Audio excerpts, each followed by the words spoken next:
our country. I am really happy that the government of Maharashtra is partnering with Oracle to organize this event. And on behalf of the government of Maharashtra, I welcome you all to this event.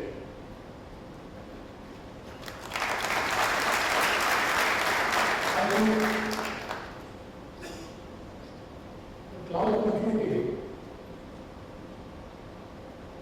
has changed the landscape of governance. Whether it is public governance, whether it is corporate governance, and I think in days to come, we will be able to see many exciting changes which would really impact the lives of people in a positive manner. If you look at the post-independence history of our country, we have seen mostly the governments have tried to have focus on development. Although we have been a developing country and resource stressed, but still we could spend a lot of resources on development. What holding us back? We could not create a very credible, accountable delivery system. So whatever we could spend on development, the question is, could it reach the last person of the society? An answer is no, it could not. It may have improved. 10 years back, what reached the last person, and today what is reaching the last person, there is a qualitative difference. But still, there is a long way to go. And so, in governance, what is the basic key? How can we achieve development? It's through efficient, transparent and inclusive system. The system needs to be efficient, it needs to be transparent, and at the same time it needs to be inclusive. And I think technology has that power, missing link between your ideas of governance and what actually happens on the ground. If there is no connection, if there is no connectivity, I mean, in state like Maharashtra, which is very big, in a country like India, which is very big, you can look at the scale of Maharashtra, where if you look at the geographical area and population, it is bigger than many countries. And you have 40,000 villages which are scattered, and governing them, creating ideas and make them reach to the last person, to the last mile, has always been a challenge. And I think now, with the technology, with the ideas of cloud computing, with creating a backbone infrastructure, we will be able to absolutely achieve on ground the idea of governance which we have in our mind, and create a system which is not just credible, not just efficient, but also transparent and inclusive. In our government, we created a portal, Apne Sarkar. When we took over as government, we enacted a Right to Services Act. We empowered every citizen to have a right to get services from the government and made the government accountable to give service to every citizen. But by just creating a law, you cannot empower the citizens. It is vetted on what actually happens on ground. And to connect this, we created this portal Aapne Sarkar, where we notified 150 services and put them on this digital platform, which is accessible from anywhere, and people can avail services. People can put their grievances, their suggestions on Aapne Sarkar, and I'm happy to tell you that we received till date more than 13 lakh applications for various services. We could clear them absolutely 99% in time, and the satisfaction rate of the people is more than 90%. We want to take it to scale. I'm looking at a scenario where not a single person from my state visits a government office. Why should someone come to the government office? All the services should be at a click. And I'm sure with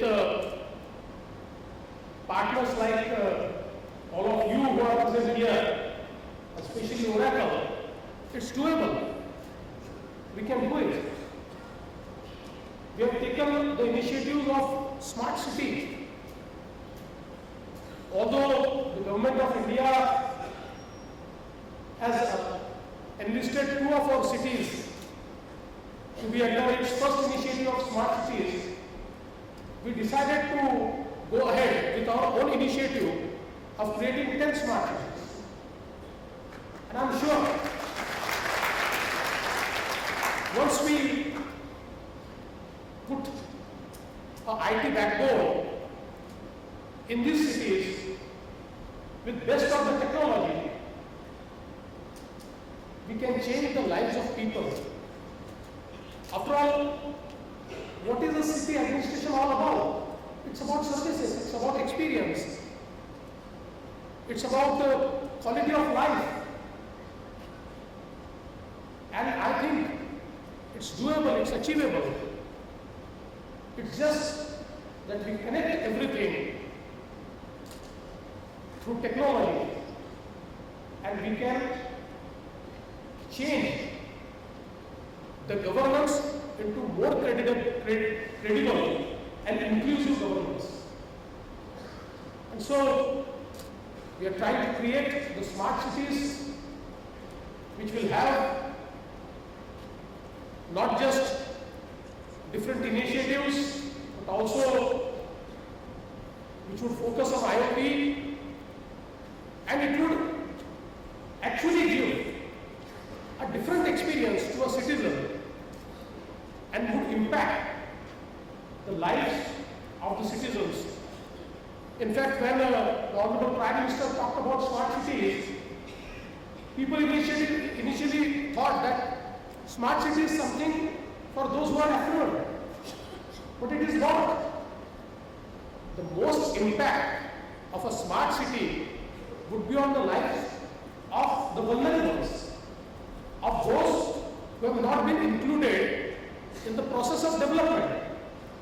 Because all the delivery systems, when they become accountable and transparent, they reach the last person. And I'm sure with this initiative, in fact, I must also mention that Maharashtra has been the first state where already we have developed one smart city under CIRCO, and 17 services have already been dedicated to people, and I'm sure in the next 3-4 years that would be the first smart city in our country. And I want to take all these cities to that scale. But it's not just about the cities.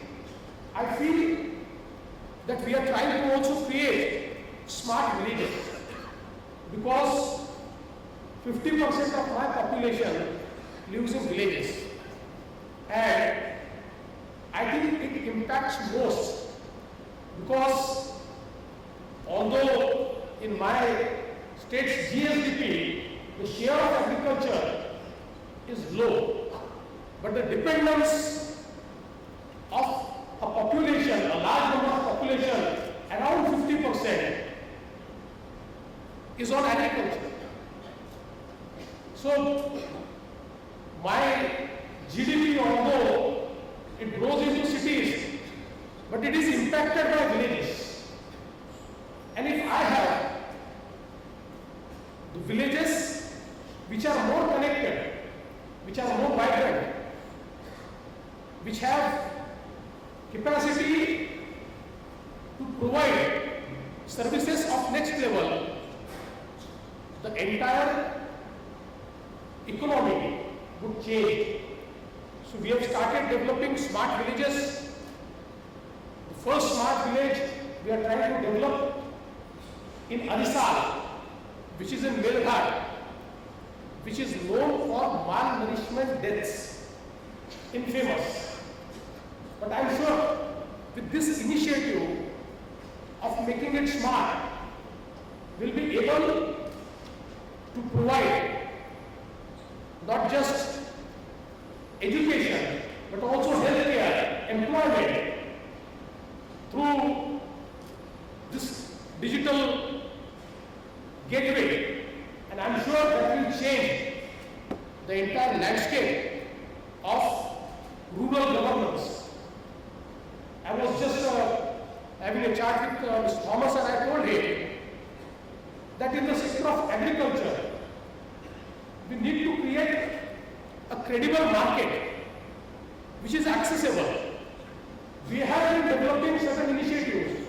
The government of India has developed, certain states have developed, we have in our state as well. But it has to be taken to a scale, the accessibility to a common farmer. As of now, the biggest impediment in agriculture development is not just productivity, it is increasing, but it's about the market linkage. And if this market linkage, the access to market, is provided through digital platform to every single farmer, I think that would change the entire landscape of agriculture, and that would empower the farmers most. I think there are several areas which would be impacted through disruptive technologies, and I'm happy that we are trying to work in that direction. When I met the CEO of Oracle, Safra Katz, in the Make in India week, I was very happy that she has all focus on India, and especially on the state of Maharashtra. And I would like to assure you all that all the initiatives, all the technologies which can bring changes in the lives of people are welcome in state of Maharashtra. We are ready to partner with you.